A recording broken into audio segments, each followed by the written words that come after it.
So today we're going to be continuing with getting your speeches prepared for when you are presenting them for your grade. So you don't need to have any research for your ceremonial speech, but you will need to have research for your informative and persuasive speeches.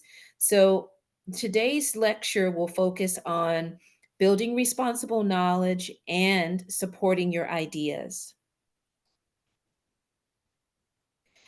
So, strategies for conducting, evaluating, and recording knowledge or information that you get when you do research. Use the library websites and databases, bookmark website sources to use later. Um, from your research questions, your formal outline, you can identify your main points, subpoints, and sub-subpoints for when you're doing your research. And then using peer-reviewed sources. So these are sources like journals where someone writes a scholarly journal, and then people in the same career field as that individual, they read it and give feedback and share that yes, we've reviewed this, we've read what our peer wrote, and everything we have found here is to be credible, and you can go ahead and publish. So peer-reviewed sources are really great ways to make sure you have credible information. The second is how to find and evaluate information on the internet. I know a lot of you are probably going to go onto the internet to do your research. I will be looking very closely at where your resources come from. Um, .orgs, .edu, .gov, .mil, those are great for doing research if you're going to use the internet. What is not the best are anything that's a .net or a .com. The other thing you can do is using Google Scholar. There you will also find fact-based, credible resources to use for your speeches. The library, once again, using the library databases, their books, etc. And when you find something, to look for when it was published and when it was last edited. If it's something beyond, I would say, your 10 or 15 years, then you really have to question just how relevant the information is, because a lot has changed in 10, 15 years. And then to locate and evaluate information in the library. To locate information, when you go onto your computer and to the library's website, you can do a keyword search based on your topic. Be open-minded at first. So just see what all is available and then narrow the keyword searches to find the information that is relevant to your topic. You can browse by topic or by author. If you're going to be in the library physically, they use what's called the Dewey Decimal System, and that's the call number for whatever resource you find. Another place to go and get support or help finding factual good information is the librarians who work at the library. Also, the fourth thing that you can use around gathering responsible knowledge is to conduct personal interviews. Have your questions ready, send them to your interviewer in advance, the interviewee, sorry, in advance. Know the information you want to get. Be clear about what information you want from them. Know if they are a primary source of information. So, like, they actually do this job, lived a certain way, so that when you're asking them questions, they can talk from firsthand experience, or if they are a secondary source of information. If it's someone who's talking about someone else, like if your parents are telling you about the lives of your grandparents, that would be a secondary source of information. Be aware of biases. So make sure that biases don't necessarily skew the information that's being shared, and be responsible with how you quote your interviewee. Don't twist their words. A great way to capture personal interviews is using the voice recorder app on your phone if you have one. Another way is to use a text, like a document app on your phone. Hit the microphone, and it will do voice to text, and you can actually record them word for word, voice to text onto the document, and then using that document, you can edit it. And that's a great way to keep track of all of their factual information, as well as to find things you might want to use to quote them. So now that we've talked about where to get information from, how to get information, now we're going to go into supporting your ideas. So you need to have facts for the informative and persuasive speeches. It needs to be fact-based speeches. Okay. You can use statistics. These are facts that are measured mathematically. They can be very, very useful to help illustrate a topic that you're talking about, to show how important it might be. The other is become a critic of your own work, constructing facts and figures. Make sure that what you are putting together for your speech, what you are finding is actually correct, factual, searchable information. Okay. So some of the ways you can test facts and figures is using the 4 R's. The relevance. Is it relevant? Which means, like, does it have anything to do with my topic? Is it relevant to the audience? Is it relevant for this time period we're living in? Representativeness. Does it represent your topic in a way that is truthful and factual? Is it in line with what you're wanting to talk about? Does it represent your topic well? The third, recency. How recent is it?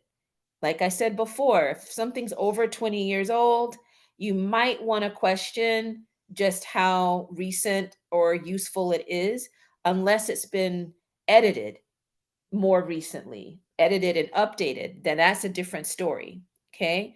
And the last is the fourth R is reliability. How reliable is this information? Okay. Is it something that if someone wanted to go and find the information on their own, could they find it? Okay. So also, as you're getting data to support your topic, you need to keep the sources of your data, where they come from. You're going to use MLA documentation, and this is how you're going to be able to get your sources, and you're going to actually share your sources when you um, when you do your formal outlines um, in for your formal outlines for your informative and persuasive speeches. Using MLA documentation is going to be what you want to use. So that's the sources of your data. So keep that information. Remember early when we talked about bookmarking, just keep something so that you can keep all your sources so you don't have to try to find them again. Um, Credible sources have recognized experts, are scientists, reputable news outlets. Reputable news outlets would be like AP News is a great place to go for a reputable outlet.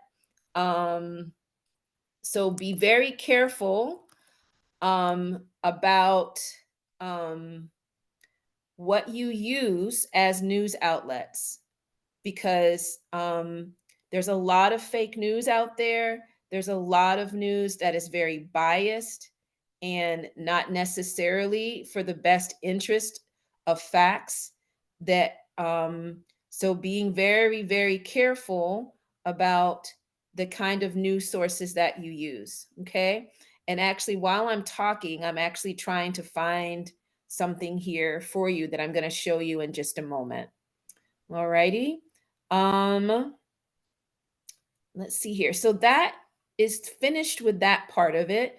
What I'm going to do now is move into your outlines. I've already gone over this with you, and this outline is not the one I wanted to use. I'm sorry.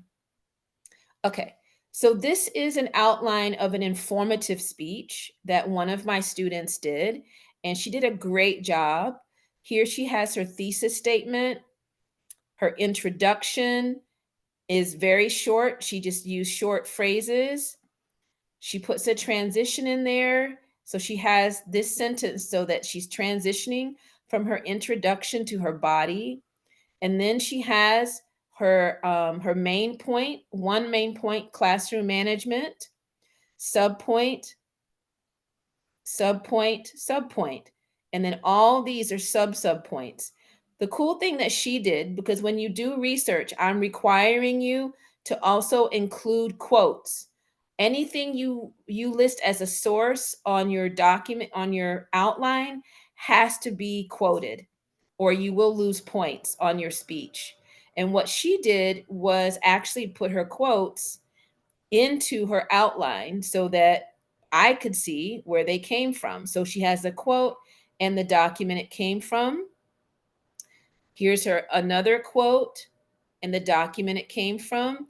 Then this is her next transition. This is her second main point, and this is a subpoint. Once again, she put her quote in there and the document it came from, and she has her subpoints. Okay. So all the way down, this she did a great job. And then this is her works cited page. Right. And she actually includes a personal interview here. Okay.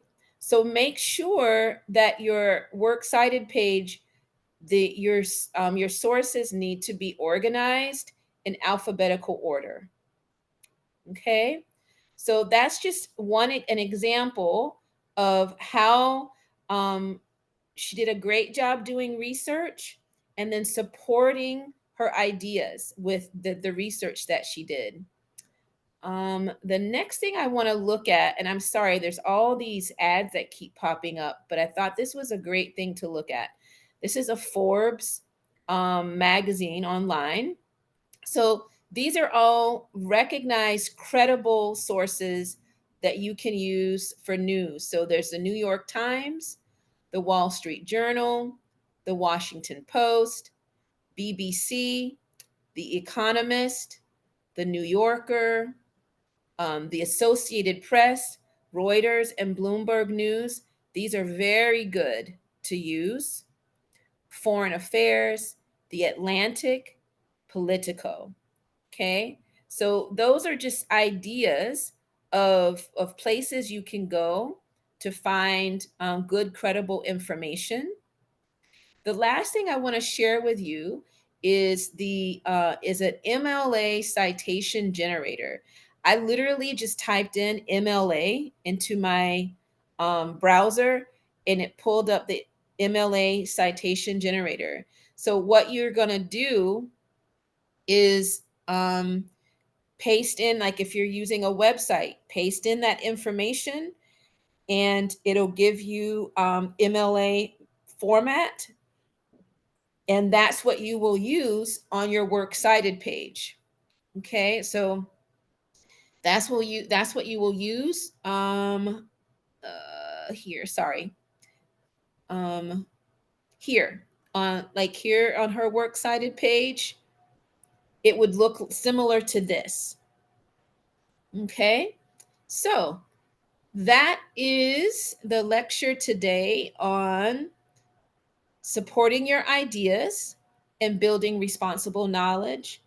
Remember, words have power remember like that people will be learning from you. So please make it as important to you as it is to anyone who's in university or taking university course, to show that you are capable of finding factual information and to give credible speeches. Okay, so that concludes the lecture for today. Thank you very much. Have a good week.